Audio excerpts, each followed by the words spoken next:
சென்னை விருகம்பாக்கத்தில் உள்ள இல்லத்தில் தேமுதிக பொதுச் செயலாளர் பிரேமலதாவை தாவைக்க தலைவர் விஜய் சந்தித்து பேசியிருக்கிறார்.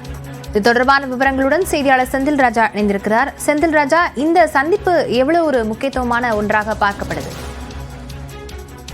லாவண்யா, இன்று மாலை அதாவது 6:45 மணி அளவில் விஜயகாந்த் இல்லத்திற்கு நடிகர் விஜய் சென்றிருந்தார். அவருடன் படத்தின் இயக்குனர் கோட் திரைப்படத்தின் இயக்குனர் வெங்கட் பிரபு மற்றும் தயாரிப்பாளர் அர்ச்சனா ஆகியோர் சென்றிருந்தார்கள்.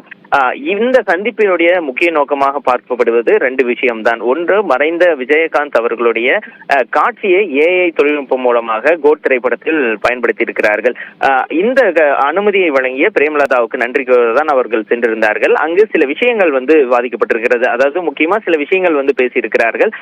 விஜய் தன்னுடைய நன்றியை பிரேமலதாவுக்கு தெரிவித்திருக்கிறார், அந்த காட்சி பயன்படுத்துவதற்கு அனுமதி அளித்ததற்கு. அதற்கு பிறகு விஜயகாந்தருடைய மகன் இருவருடைய செயல்பாடுகள், அவர்களுடைய அடுத்த கட்ட வளர்ச்சிக்கு விஜய் வாழ்த்து சொல்லியிருக்கிறார். அவர்கள் என்ன பண்ணி கொண்டிருக்கிறார்கள், அவர்கள் அடுத்த கட்ட முன்னேறுவதற்கான வாழ்த்து சொல்லியிருக்கிறார்.